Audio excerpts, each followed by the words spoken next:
额尔古纳河在秋天是灰色的，不是阴天的灰，是一种很淡的，像就银漆表面那种灰。河水流得不快，秋天水浅，河床上露出的鹅卵石在阳光下泛着白色的光。我在河边坐了很久，久到影子从脚边移到了背后，久到对岸的清军哨兵换了一次岗。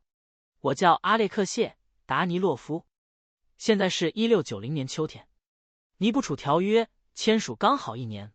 我留在了额尔古纳河西岸的一个小村落里，说它是村落都算客气，5间木屋，一口井，一条被采石的泥路通到河边，住着3个俄罗斯家庭，2户达斡尔人，一个带着孩子的蒙古寡妇，和一对从尼布楚逃过来的老夫妻。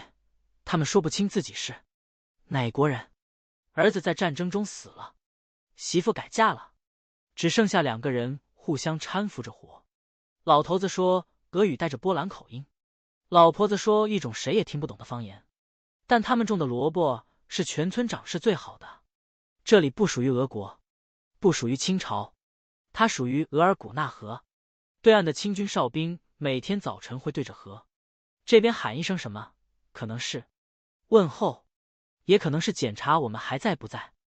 我的达斡尔邻居说，满语的意思是还活着吗？我用满语喊回去，活着。后来他改成了汉话，我猜是上级教了他新词。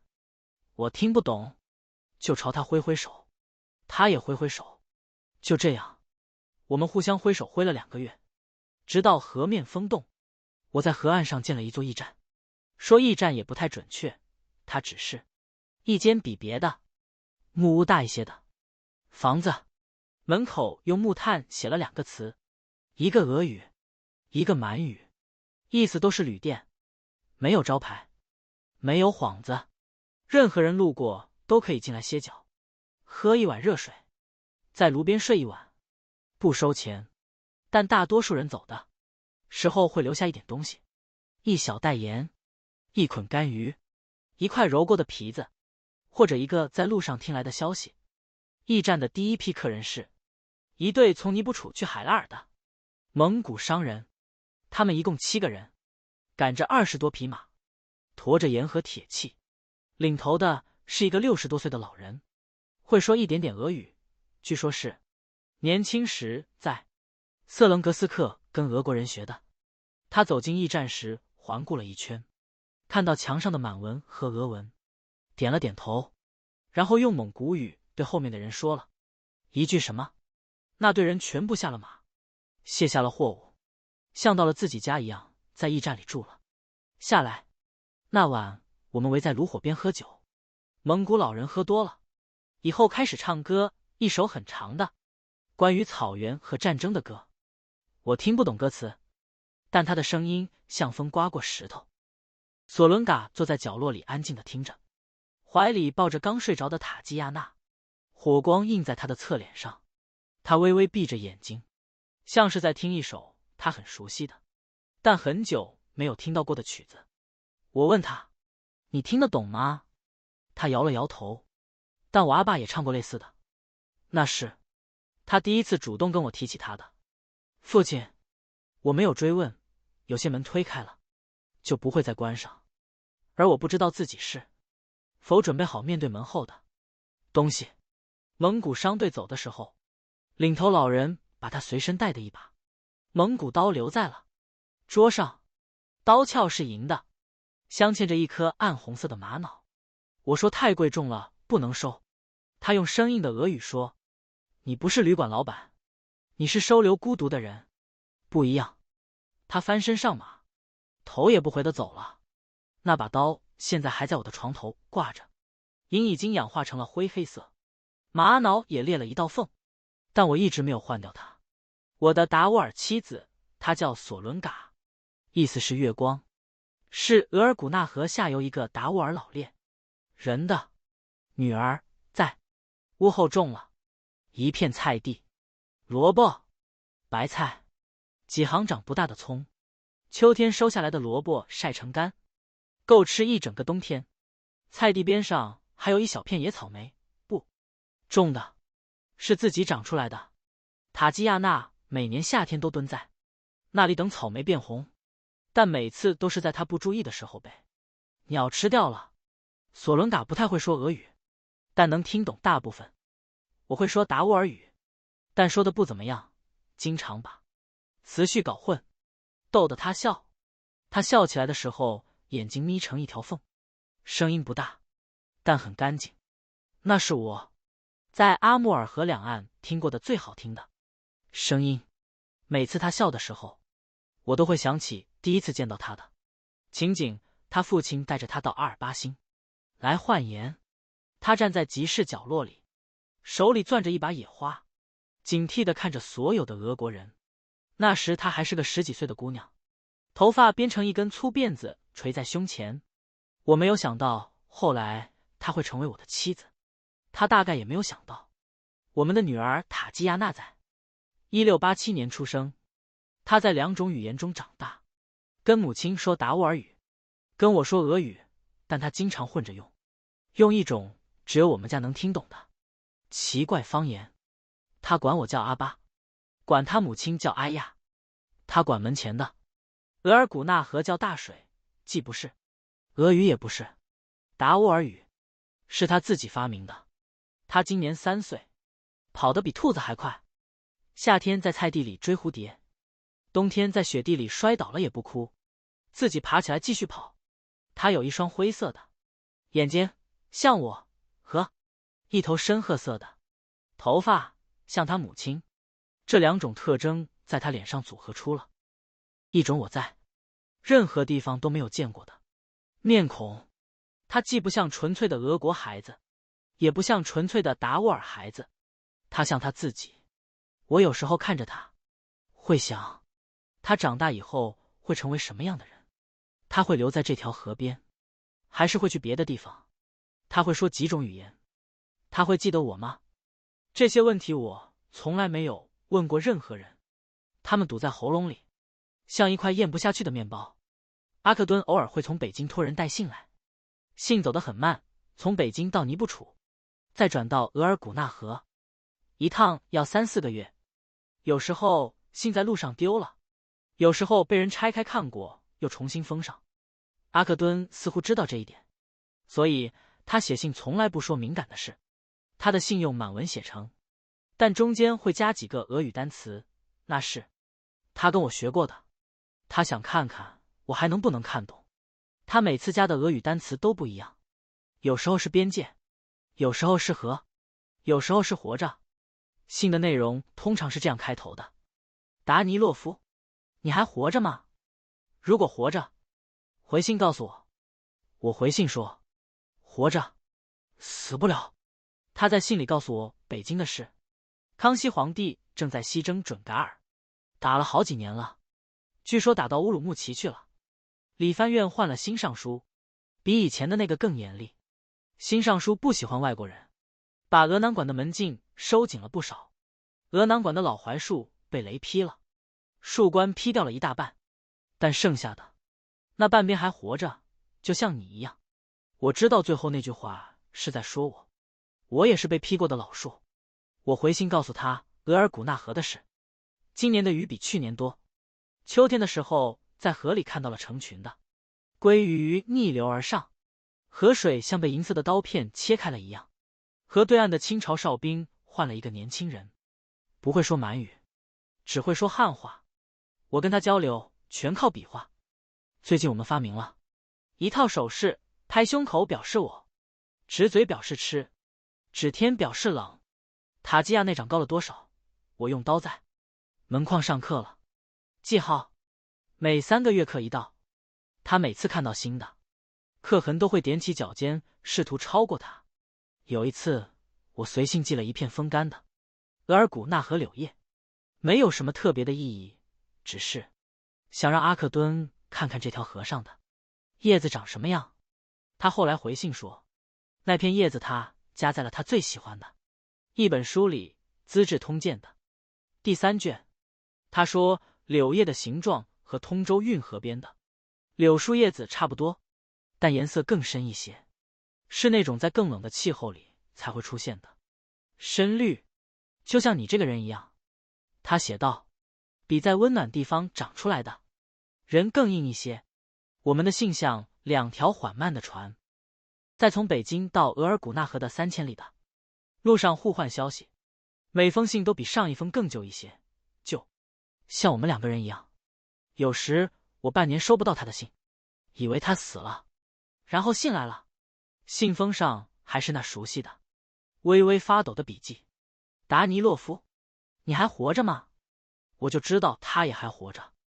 1695年秋天的一个傍晚，我坐在驿站门外的柳树下，翻开了那本旧羊皮日记。柳树的叶子已经开始变黄了，一片一片的落到河水里，被水流带着慢慢飘走。我坐的凳子是用一根废弃的船桨改的，磨平了，桨面锯短了桨柄，坐上去刚好不个人。日记的第1页是我在雅库茨克写的，纸已经黄了，边角被潮气侵蚀得带了毛边，墨水褪成了浅棕色，但那一行字还是清晰的。我叫阿列克谢·达尼洛夫，伊尔库茨克人，满语翻译。今天是1649年10月17日，那是我25岁的时候。现在我大约71岁，具体多少岁我已经不太确定了，因为在额尔古纳河畔没有人过生日，没有人记录年月，只有河水的涨落和雁群的来去告诉你又是1年。我试着算过，1649到1695 46年，我在阿穆尔河和额尔古纳河岸边生活了46年。这个数字让我沉默了好一会儿。我翻到后面几页，看到了我在乌扎拉村之战后写的记录，字迹潦草，纸上有水渍，可能是雨水，也可能是血。我写的是：今天我偷听了满语的炮击指令，我们活下来了，但我不知道活下来算不算一件好事。再往后翻，是阿尔巴星陷落那天写的。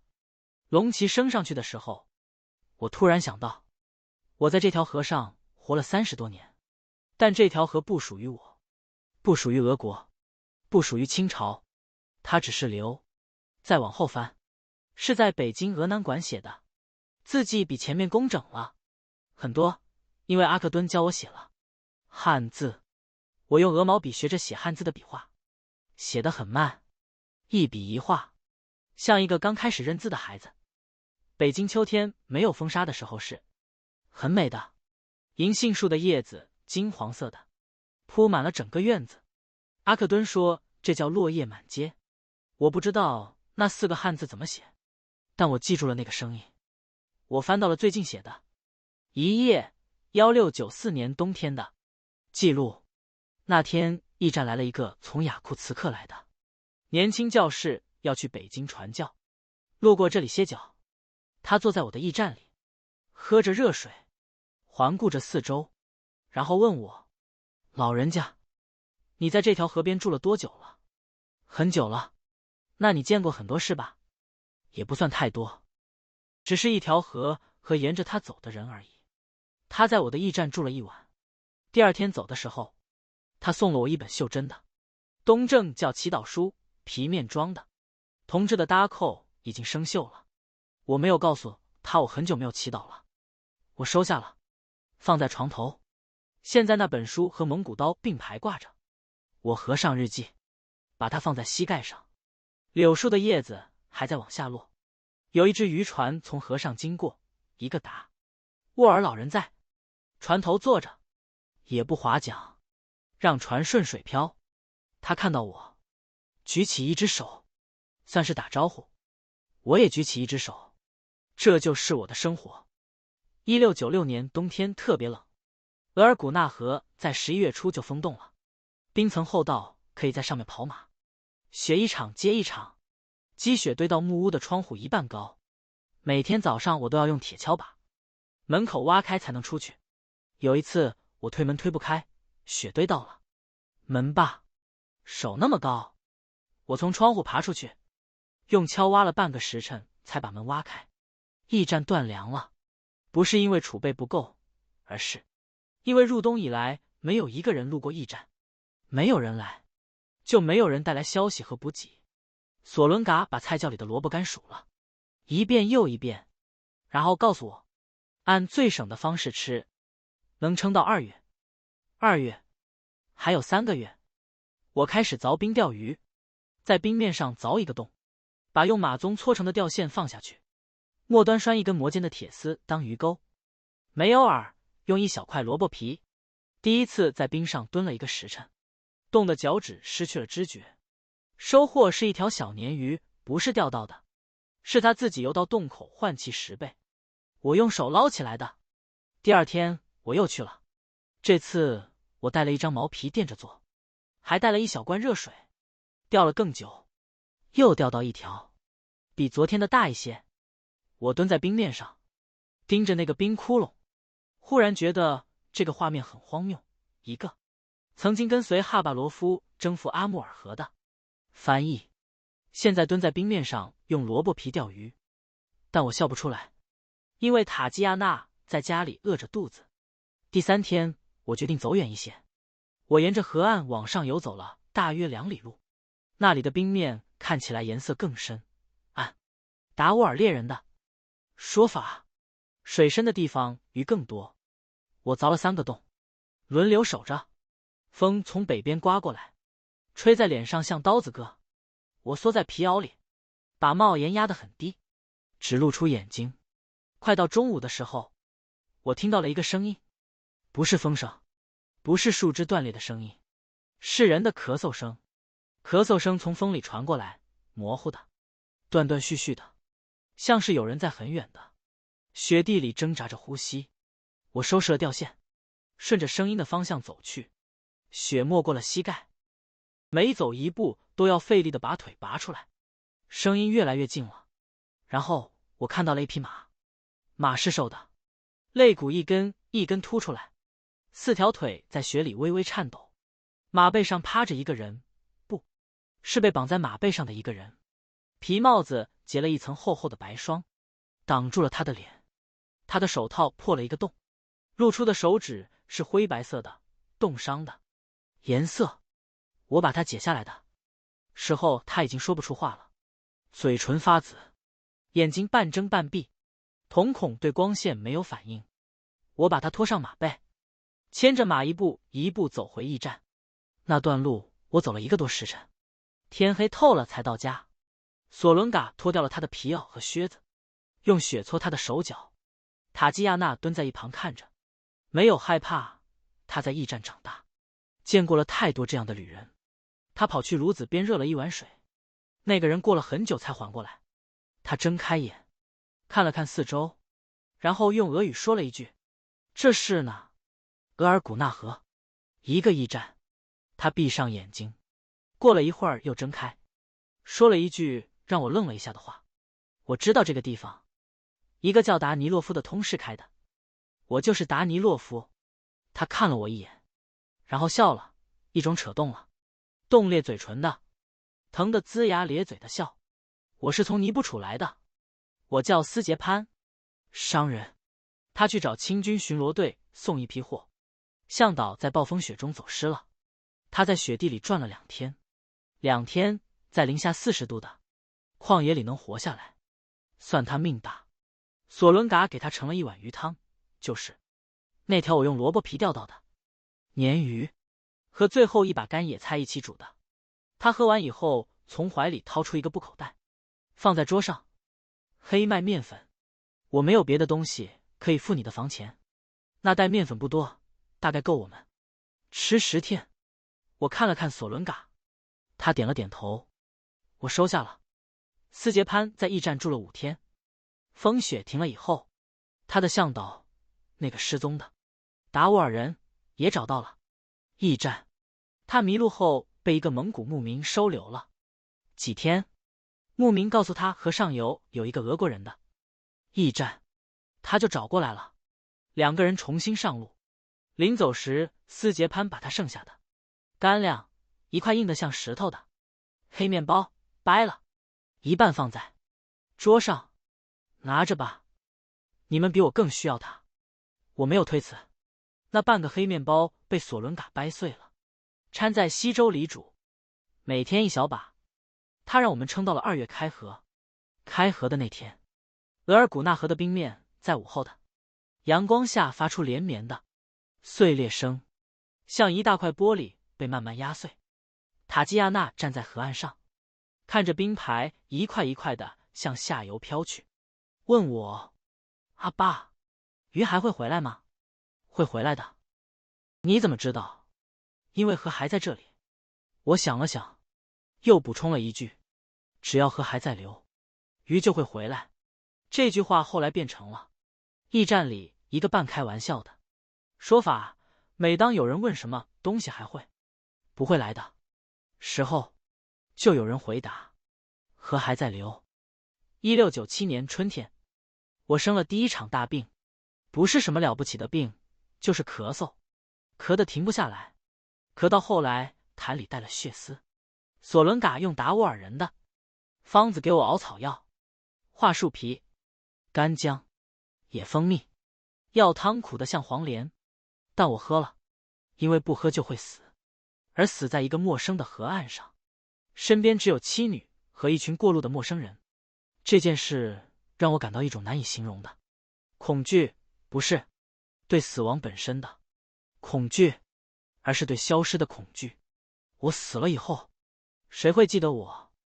塔基亚娜蹲在我床边，用达斡尔语小声问母亲：“阿爸要死了吗？”索伦嘎说：“不会，达尼洛夫太老了，老到死都不愿意来找他。我不知道他是在安慰女儿还是在嘲笑我，但那天晚上我确实好了一些，咳嗽没有那么厉害了。”我躺在床上，听着窗外额尔古纳河的流水声，冰在解冻，发出咔嚓咔嚓的碎裂声。春天又来了，这是我在阿穆尔河流域度过的第48个春天。我忽然想到一个数字，48。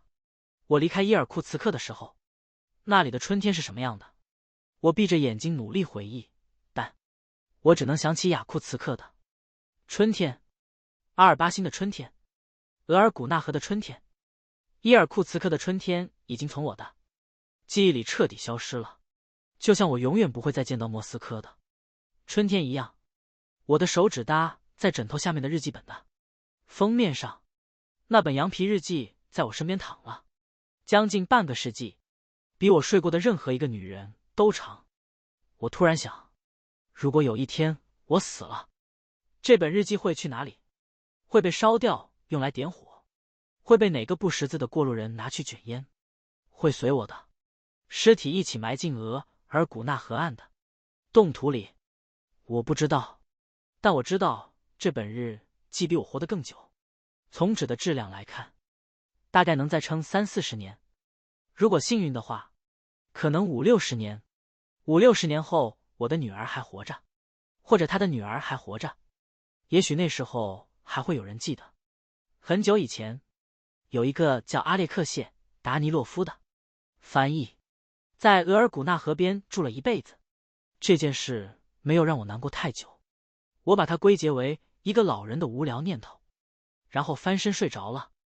第二天早上，塔基亚娜端了一碗热粥坐在我床边，粥是用丝节潘留下的黑麦面粉和去年秋天晒的萝卜干一起熬的，稠稠的，冒着热气。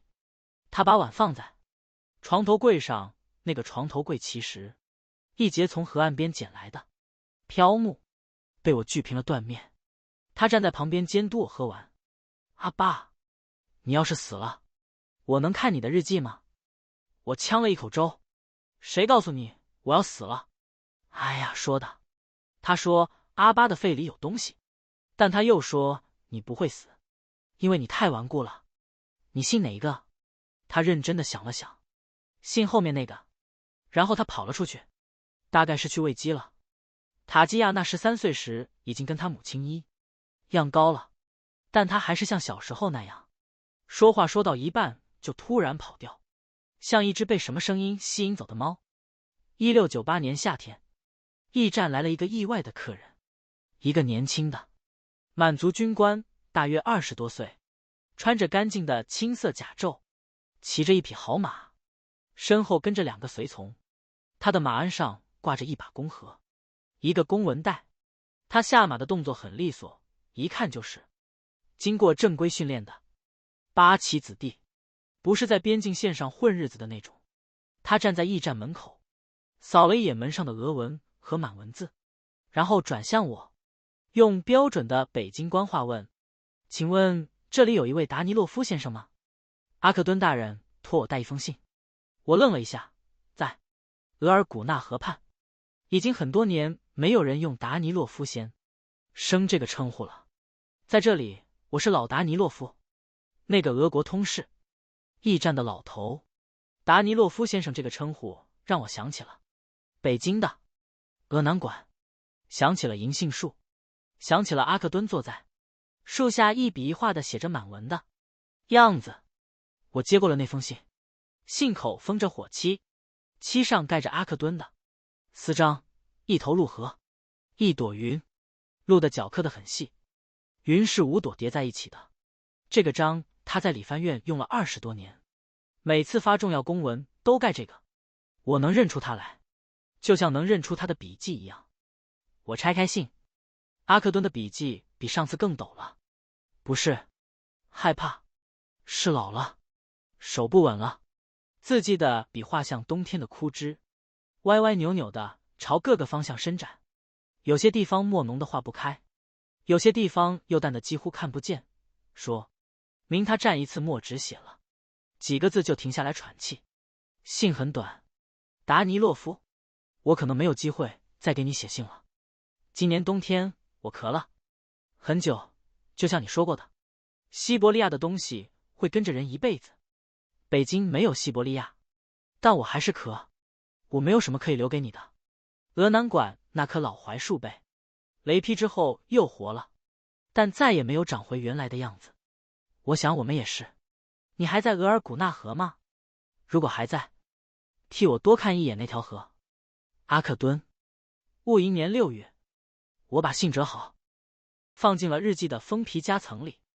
那个夹层原本是用来放地图的，现在放了3样东西：一块多年前从阿尔巴辛城墙上敲下来的木屑，一枚伊尔马克的银戒指，从第1章的伊万克鲁托夫传下来的暗线，那枚刻着的戒指，和这封信。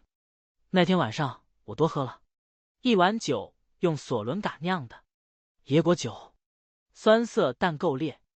我端着碗走到河边，河面上有一湾新月，不大，像一半切得很薄的柠檬符在水面上。河水在月光下是深灰色的，有细碎的波纹。我对着额尔古纳河举了举碗，然后泼了一半到河里。替你看过了。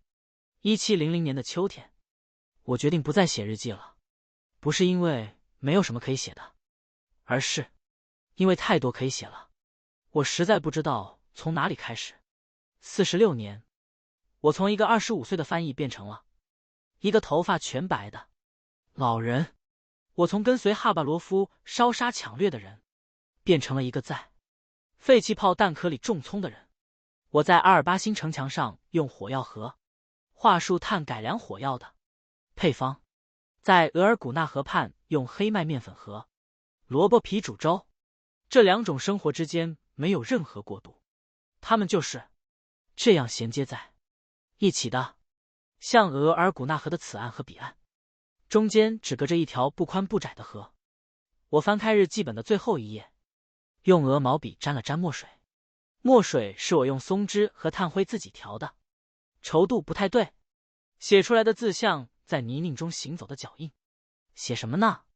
写我见过被烧焦的麦田，写我在浓雾中偷听2种语言的对骂，写我用1小块盐交换一个女孩的沉默，写32年里我每天早晨检查城墙上的木桩有没有被雪压坏，写我在额尔古纳河畔凿冰钓鱼，用半个黑面包撑过一个冬天，写一个快要死的老人从北京给我寄来最后一封信，信上说他替我看了看那条河，还是写我的女儿在2种语言中长大，将来会成为什么人我不知道，所以我在最后一页只写了1行字：我叫阿列克谢·达尼洛夫，额尔古纳河人，满语翻译。